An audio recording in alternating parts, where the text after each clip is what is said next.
हवेली का भूत। रूहानी ताकतें हमारे आसपास हमेशा मंडराती रहती है। इनकी एक अलग ही दुनिया होती है जो वास्तविकता में तो दिखाई नहीं देती, लेकिन कुछ घटनाओं से महसूस जरूर होने लगती है। ऐसी ही एक हवेली के भूत की है। दरअसल एक पुरानी हवेली है जिसमें कई साल पहले राजा महाराजा रहा करते थे, लेकिन अब वह वीरान पड़ी है क्योंकि उन राजाओं के वारिस देश से बाहर जा चुके हैं। हवेली की हालत जर्जर हो चुकी है। अब इसे मरम्मत की ज़रूरत है। इसके लिए शासक ने नोटिस के अनुसार संपत्ति के मालिक को सूचित किया जाता है। कुछ दिनों में पूर्व राजाओं के वारिस में से एक लड़की हवेली में अपने बच्चे के साथ दाखिल होती है, जो कि उस जमाने के राजा के नाती की लड़की थी। उसका नाम उर्मिला था। उसके पति की कार एक्सीडेंट में मौत हो चुकी थी। अब वह विधवा हो चुकी थी, लेकिन उसके पास उसका एक बेटा है जो 8 वर्ष का है और वह भी अपनी माँ के साथ हवेली आया है। हवेली बहुत विशाल थी, इसलिए उसकी साफ सफाई के लिए कई मजदूर बुलाया गए, जिन्हें चप्पे चप्पे की सफाई करने का ठेका दिया गया। किसी को नहीं पता था कि हवेली के कोने कोने में कितने खूनी रहस्य छुपे हुए हैं। उर्मिला के आने के बाद हवेली की हवा रूहानी होने लगती है। ऐसा लग रहा था मानो कोई वर्षों से इंतजार कर रहा था इस हवेली के वारिस का। एक रात उर्मिला अपने कमरे में अपने बच्चे के साथ सो रही होती है। अचानक उसके खिड़की से एक पक्षी टकराकर मर जाता है। यह घटना अपने आप में असामान्य थी।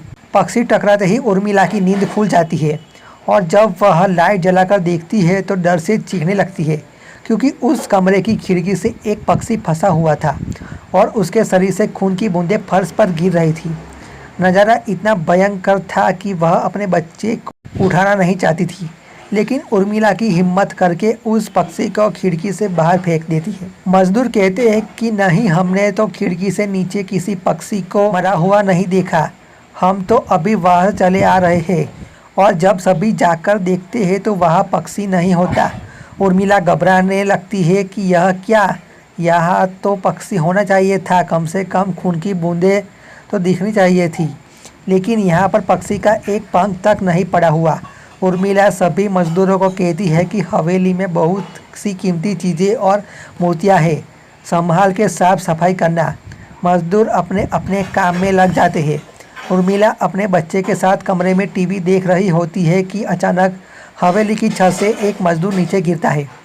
उर्मिला को अचानक लोगों की आवाज़ सुनाई देती है। वह भागकर खिड़की से नीचे देखती है तो एक मजदूर की लाश पड़ी होती है। उर्मिला कमरे से नीचे आती है और इसके गिरने का कारण पूछती है। लोगों के जवाब अलग अलग होते हैं। कोई कह रहा था कि इसने खुद आत्महत्या की है और कोई कह रहा था कि यह गलती से गिर गया है। सभी के दावे अलग थे, लेकिन उर्मिला को कुछ अनकही बातें सुनाई दे रही थी। उर्मिला के कान में अचानक एक आहट के साथ आवाज़ आती है, अपने बच्चों को बचा सकती है तो बचा ले उर्मिला।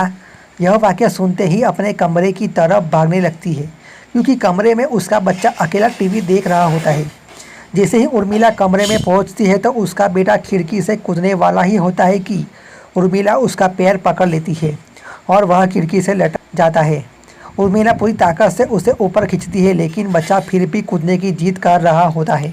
उर्मिला किसी कदर अपने बच्चे को काबू में करती है और कमरे के बाहर आ जाती है और वह मजदूर से पूछती है, बताओ क्या है इस हवेली में, क्योंकि ये बच्चा तो ऐसा नहीं कर सकता और अभी यह जो हो रहा है कुछ अलग ही चल रहा है। तभी एक बूढ़ा मजदूर उर्मिला से कहता है, बेटी ज़्यादा जानना हो तो अपने पूर्वजों की कहानी पढ़ो, तभी तुम्हें इस हवेली का इतिहास पता चलेगा।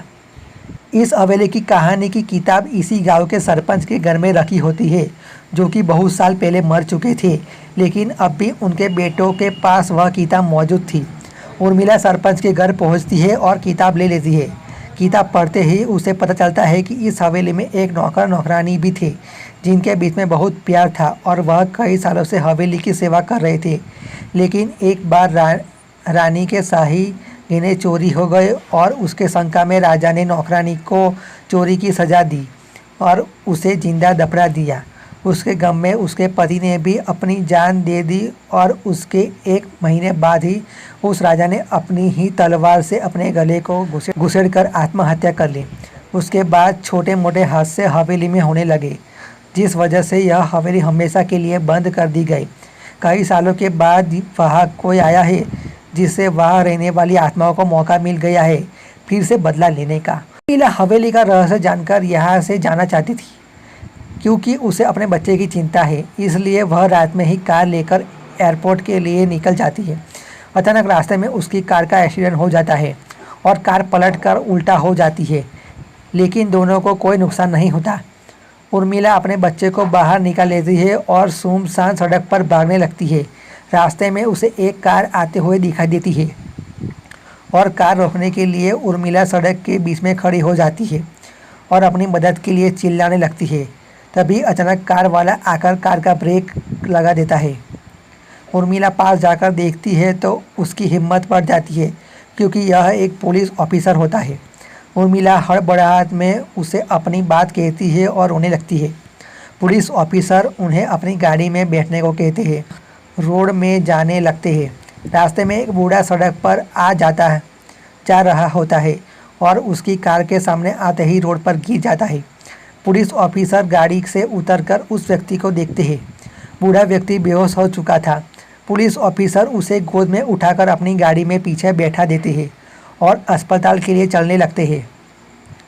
अचानक उस बूढ़े व्यक्ति का हाथ पीछे से पुलिस ऑफिसर की गर्दन तक पहुंच जाता है। पुलिस ऑफिसर झटपटाने लगते हैं और अचानक गाड़ी का ब्रेक लगा देते हैं। गाड़ी की स्पीड कम होने की वजह से कार वहीं खड़ी हो जाती है और ऑफिसर अपनी गन निकालकर बूढ़े की तरफ निशाना लगाकर गोली चला देता है। बूढ़े की सर में गोली लगने से भी उसकी जान नहीं जाती है। महिला और पुलिस ऑफिसर दोनों समझ चुके थे कि यह कोई भूत है।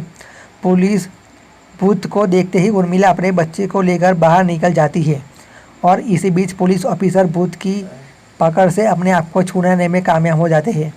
पुलिस ऑफिसर के बाहर निकलते ही तीनों बाहर रोड से भागने लगते हैं और कुछ देर भागते उन्हें सड़क किनारे जगमगाती लाइट दिख रही होती है। पुलिस ऑफिसर उर्मिला से कहते हैं कि मैडम, यह एयरपोर्ट है, जल्दी चलिए। उर्मिला अपने बच्चे को लेकर एयरपोर्ट के अंदर पहुंच जाती है। एयरपोर्ट पहुंचते ही उर्मिला की जान में जान आ जाती है, क्योंकि पुलिस ऑफिसर की बहादुरी की वजह से उसके बच्चे की जान बच गई थी। लेकिन हवेली में भूतिया ताकतों का आधिपत्य अभी तक बना है और इसी के साथ खूंखार भूतिया कहानी ख़त्म हो जाती है।